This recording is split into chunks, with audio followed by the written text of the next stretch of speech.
হয়তো ক্রেজটা থাকে না। এই কারণে আমার মনে হয় যে প্রত্যেকটা শিল্পী উচিত নতুন নতুন গান নিয়ে আসা, নতুন যারা স্পেশালি ভাইরাল হয়ে কতদিন থাকবে, ফাইনালি তো নতুন গানই লাগবে।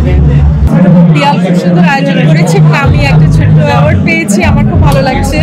এবং অ্যাওয়ার্ডটা বলছে Akhi Alamgir most fashionable singer in BD. So আমার খুব এই ধরনের অ্যাওয়ার্ড নতুন পেলাম, আমার খুব আনন্দ হচ্ছে।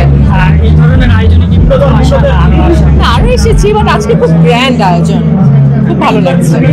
ঢাকা ফ্যাশন এটি আসলে বাংলাদেশের ফ্যাশন ইন্ডাস্ট্রিকে বিশ্ব দরবারে কতটা আসলে সমাদৃত করা সেটা সময় বলতে পারবে, কিন্তু আমি খুবই আশাবাদী, কারণ আমাদের তো নিজস্ব ঐতিহ্য আছে। আজকের আয়োজনটা কিন্তু ফিউশন, মানে ইস্টার্ন ওয়েস্টার্ন এবং আমাদের নিজস্ব যে সব মিলিয়েই হয়েছে। তো আমার কাছে মনে হচ্ছে যে এটা খুব সুন্দর একটা কভারেজ পাবে সবখানে। আপনার গান আসলে অনেকদিন দর্শক মিস করছে, গানের যে জায়গাটা এত কম, আসলে কেন গান পেছিয়ে তো গান করলে তো ভালো করতে হবে, কোয়ালিটি দেখতে হবে, কোয়ান্টিটি তো ইম্পর্টেন্ট না।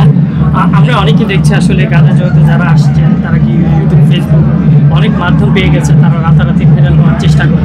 এই জায়গাগুলো নিয়ে আসলে কখনো আক্ষেপ আছে না? কোনো আক্ষেপ নেই, যে যার মতো কাজ করছে, যে যার মতো ভালো করছে বা ভালো আছে, সেটা তার একান্ত নিজস্ব ব্যাপার। সেটা নিয়ে আমার মনে হয় না একজন সিনিয়র আর্টিস্টের কথা বলা সম্ভব।